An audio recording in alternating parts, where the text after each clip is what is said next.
Hello dear students, Gayatri विद्या मंदिर उच्च माध्यमिक विद्यालय सांचौर जिला जालोर की ऑनलाइन क्लासेस में आप सभी का एक बार फिर से स्वागत है।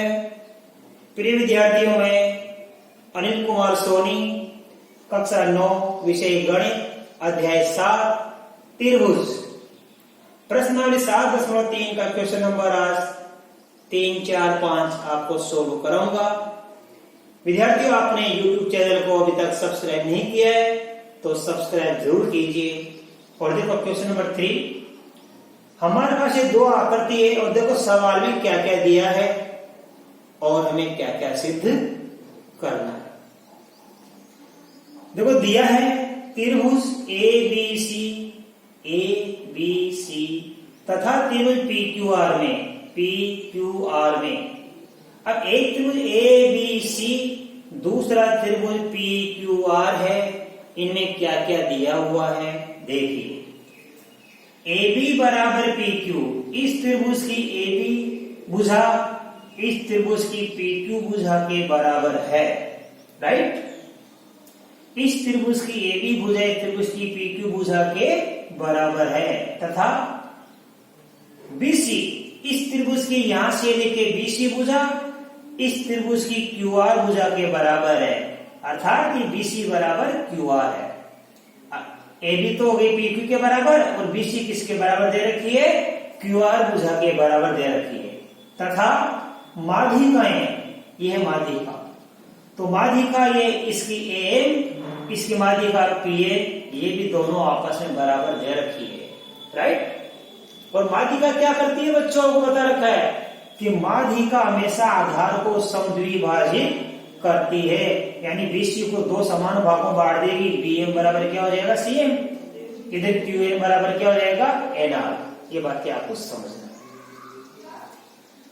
सिद्ध क्या करना है? हमें दो त्रिभुज सिद्ध करने। त्रिभुज ABM सर्वांग सम त्रिभुज PQN। देखो बच्चों, ABM त्रिभुज PQN, यानी ये त्रिभुज और ये त्रिभुज सर्वांग सम हमको सिद्ध करना है। सेकंड में भी त्रिभुज ABC और त्रिभुज PQR को सर्वांग सम सिद्ध करना है। ABC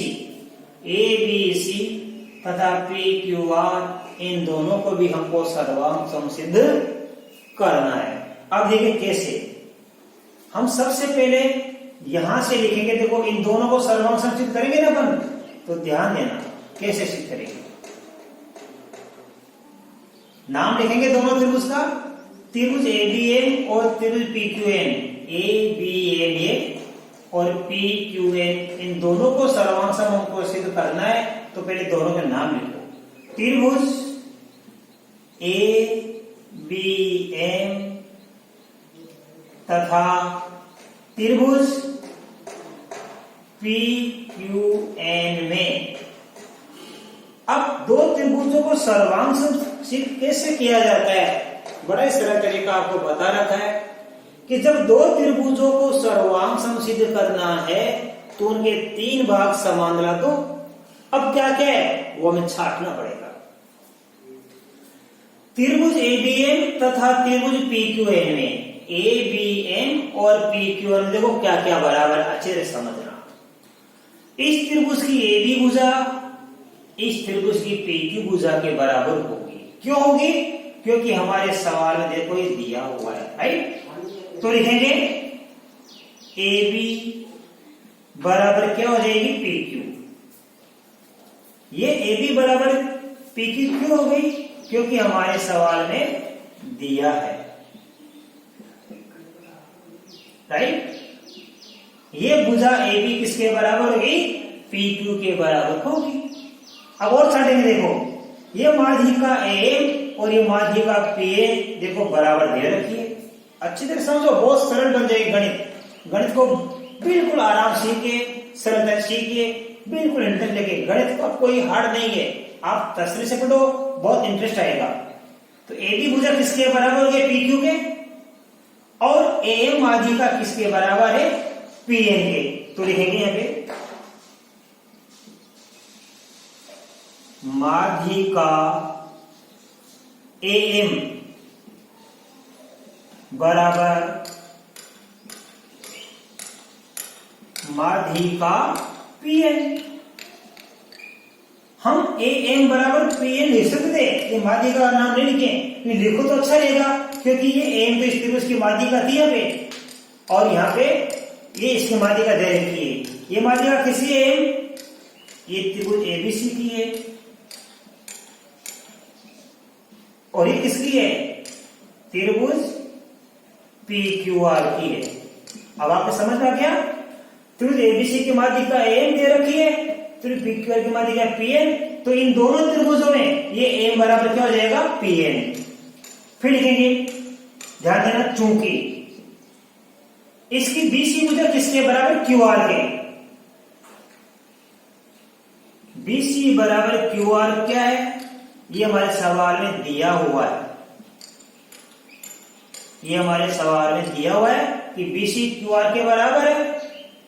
इसका मतलब ये माध्यिका क्या करती है, इसको समान दो भागों में बांटती है, ये एम इसको दो भागों में बांट दिया, ये पीएन इसको दो भागों में बांट दिया, दोनों बराबर होते हैं, ये बात याद करनी है।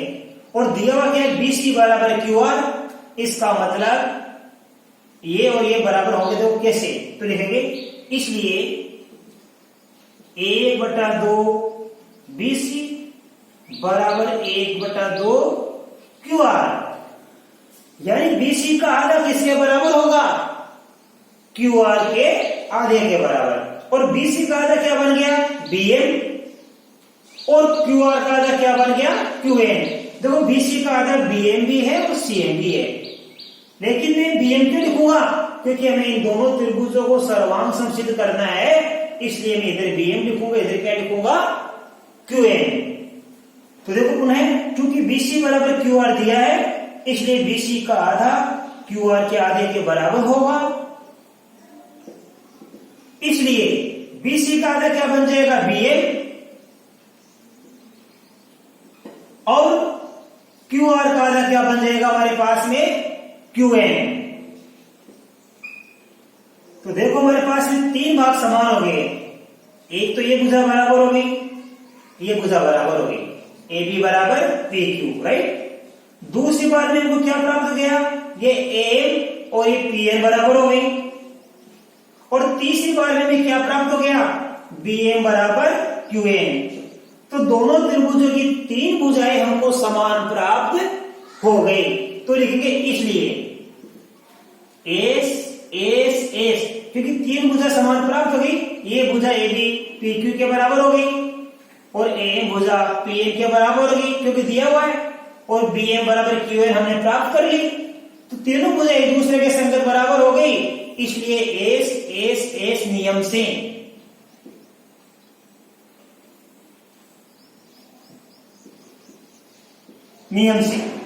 ये दोनों त्रिभुज क्या हो जाएंगे, सर्वांग सम।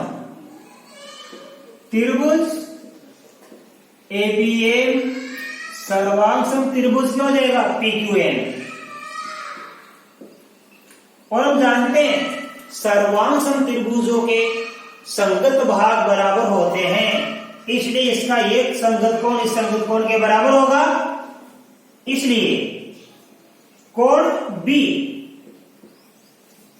बराबर क्या होगा, कोण सी। ये दोनों संगत होंगे, कैसे होंगे आपको बता रखा मैंने, बाई सीपीसीपी। सीपीसीपी का मतलब क्या होता है कि सर्वांग सम त्रिभुजों के संगत भाग बराबर होते हैं। अब ये हमारे मान लो समीकरण 1 प्राप्त हो गई, तो जैसे हमने दोनों त्रिभुजों को सर्वांग समसिद्ध कर दिया, तो दोनों सर्वांग सम त्रिभुजों के संगत भाग बराबर होंगे, अर्थात कोण बी बराबर कोण क्या प्राप्त होगा, क्यू। तो आपको इसका पहला सवाल अच्छे से समझ में आया। अब हम इसका दूसरा सोल्व करेंगे। देखिए बच्चों, इसका क्वेश्चन नंबर 2 पे तीसरे का, त्रिभुज एबीसी और त्रिभुज पीक्यूआर को सर्वांग समझाना है। एबीसी और पीक्यूआर इन दोनों को हमको सर्वांग समझाना है। तो देखो इनका नाम लिखेंगे, त्रिभुज ए बी सी तथा त्रिभुज पी क्यू आर में। अब दोनों त्रिभुजों में देखो तीन भाग बराबर लाने, वो कोण भी हो सकते हैं, भुजा भी हो सकती है, दो भुजा एक कोण हो सकता है, या दो कोण एक भुजा भी हो सकती है। हम छाटेंगे त्रिभुज ए बी सी, त्रिभुज पी क्यू आर इसमें क्या क्या समान है? देखो बच्चों, इसमें ए बी बराबर क्या है? P Q. ठीक है, ए बी बराबर पी क्यू कहां से आया? अभी आपको बताया था हमारे सवाल में दिया हुआ है, ये रहा ए बी बराबर पी क्यू, राइट। और क्या दिया है ध्यान देना। अब देखो ये क्या है? कोण बी, इसका कोण सी, ये क्यू। ध्यान देना, यहां पे क्यू आएगा। अभी आपको पहले सवाल बताया था मैंने, क्यू आएगा यहाँ पे, पहले सवाल बताया यहाँ पे। हाँ, तो कोण बी बराबर कोण क्यू। अब लिखेंगे, देखो कोण बी बराबर कोण क्यू। ये कोण बी बराबर कोण क्यू कहां से आया? हमने अभी हल किया था, इसको सिद्ध किया था समीकरण 1 से। समीकरण 1 से ये अपने भी सिद्ध किया था। क्यों? कि ए बी एम और पी क्यू हमने दोनों त्रिभुज सर्वांग किए थे पहले, तो ये संगत कोण क्या हो गए? बराबर हो गए थे। ठीक है, तो कोण बी बराबर कोण क्या हो गया? क्यू। ए बी सी त्रिभुज और पी क्यू आर त्रिभुज का कोण बी और क्यू बराबर हो गया समीकरण 1 से। और क्या बराबर है? इसकी बी सी भुजा इसकी क्यू आर भुजा के बराबर है। देखो ये दिया हुआ है, बी सी बराबर क्या दिया हुआ है? Q R. ये कहां से आया? ये आया हमारे पास, देखो ध्यान से, सवाल में दिया है। तो ए बी बराबर पी क्यू हमारे सवाल में दिया है। कोण बी बराबर कोण क्यू हमने इसको भी ज्ञात किया था समीकरण 1 में। और बी सी बराबर ये क्यू आर हमारे सवाल में दिया है। तो यहां पे 3 भाग समान हो गए, एक भुजा, एक कोण, एक भुजा। तो भुजा कोण भुजा का नियम लागू हो गया, अर्थात एस ए एस नियम। एस का साइड, एंगल साइड, भुजा कोण भुजा, जो आपको बता रखा है।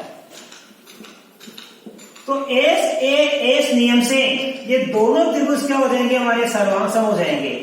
से त्रिभुज ए बी सी सर्वांग त्रिभुज क्या होगा? P Q R. और यही हमको सिद्ध करना था, राइट। तो आपको ये सवाल नंबर 3 अच्छी तरह समझ में आया होगा। इसके बाद हम सवाल नंबर 4 सोल्व करेंगे। देखिए बच्चों, क्वेश्चन नंबर 4, बीई तथा सीएफ एक त्रिभुज एबीसी के 2 बराबर शीर्ष लंब हैं। आर एच एस सर्वांग समता नियम से सिद्ध कीजिए कि त्रिभुज एबीसी एक समद्विबाहु त्रिभुज है। तो पहले हम इसमें एक आकृति बनी हुई नहीं है, हम पहले एक आकृति बनाएंगे बच्चों। देखो, बीई तथा सीएफ एक त्रिभुज एबीसी के 2 बराबर शीर्ष लंब है। तो पहले हम आकृति बनाएंगे त्रिभुज की। देखो,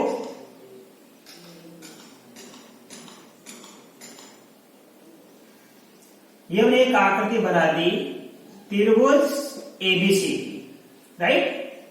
अब क्या लिखा इसमें? बीई तथा सीएफ, बी तो बी से स्टार्ट होगा और सीएफ सी से स्टार्ट होगा। एक त्रिभुज एबीसी के क्या है? ये 2 बराबर शीर्ष लंब है। तो बी से हम यहां खींचेंगे शीर्ष लंब। देखो बिल्कुल ये शीर्ष लंब। शीर्ष लंब का मतलब ये समकोण बन गया। इसी प्रकार इधर आ जाएगा ये, ठीक है। ये हमारा ये बन गया समकोण। ये दोनों मानों कहां प्रतिच्छेद कर रहे हैं? बिंदु का नाम दे दिया अपन ने ओ, कोई फर्क नहीं पड़ता है। अब तो क्या लिखेंगे? सबसे पहले दिया है, क्या दिया हमारे पास में? त्रिभुज ए बी सी में 2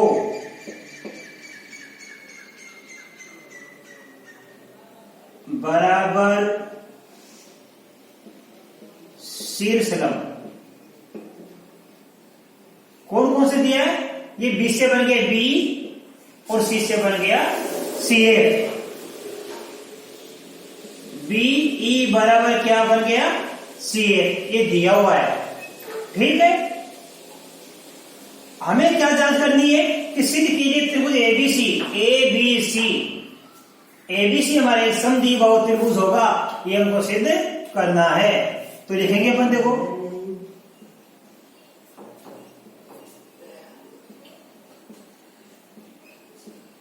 सिद्ध करना है त्रिभुज एबीसी एक सम द्विबाहु त्रिभुज है, राइट। इसके लिए उत्पत्ति लिखेंगे, देखो अब उत्पत्ति क्या लिखेंगे, ध्यान देना आप।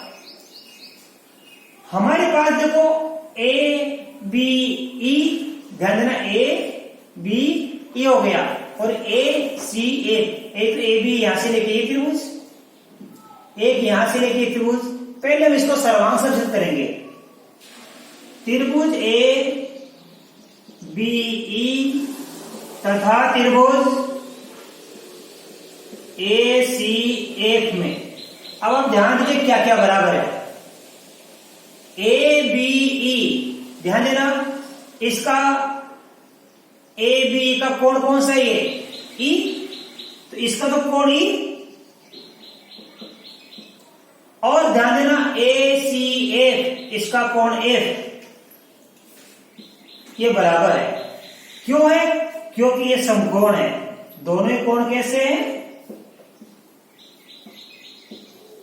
समकोण है। क्यों है? क्योंकि ध्यान देना ये हमारे पास क्या दिया हुआ है, ध्यान देना, चूंकि ये बीई लंब किस पर है, एसी पर, और ये सीएफ लंब किस पर है, एबी पर।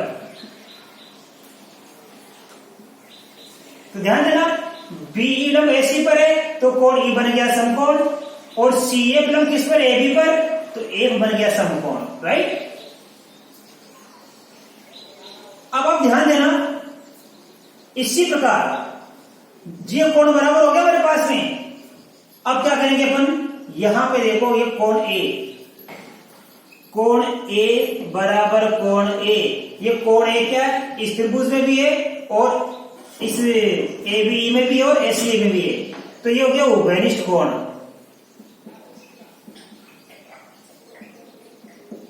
उभयनिष्ठ कोण है, राइट। और ध्यान देना ये इसी प्रकार हमारा देखो कोण, ये शीर्ष लंब बीई और सीए बराबर हो गया,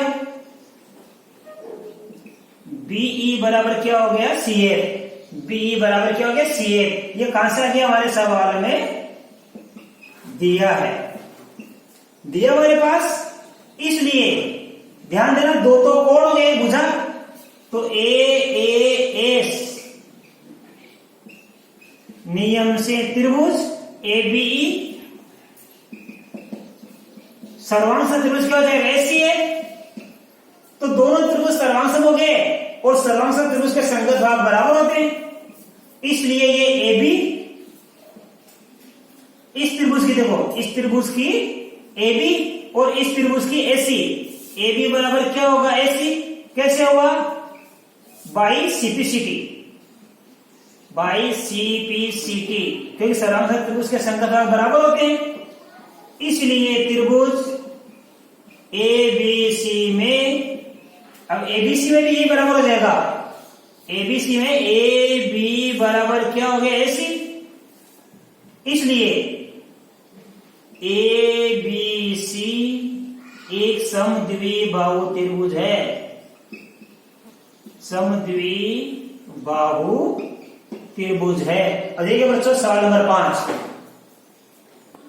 देखिए बच्चों इस आकृति में ये हमको बनानी पड़ेगी। एबीसी एक समद्विबाहु त्रिभुज है, एबीसी हमारा एक समद्विबाहु त्रिभुज है, इसमें ये एबी बराबर एसी दिया हुआ है, एपी लंब बीसी, ये एपी हमने बीसी पर लंब खींच दिया। दर्शाना है कोण बी बराबर कोण सी, यानी हमको कोण बी और कोण सी को बराबर लाना है। तो कैसे करेंगे, देखो दिया है, क्या दिया है, त्रिभुज ए बी सी में ए बी बराबर क्या दिया, एसी, आई समझ में। और देखो एपी, और दिया हमारे पास एपी लंब BC, इसलिए कोण P कितना बन जाएगा, एक कोण 90 डिग्री बन जाएगा P। अब हम क्या करेंगे, पहले इन दोनों त्रिभुजों को सर्वांग समचित करेंगे। त्रिभुज ABP और ACP, त्रिभुज ACP में अब दोनों त्रिभुजों को सर्वांग समचित कैसे करेंगे, ध्यान देना। इसकी AB भुज AC के बराबर है।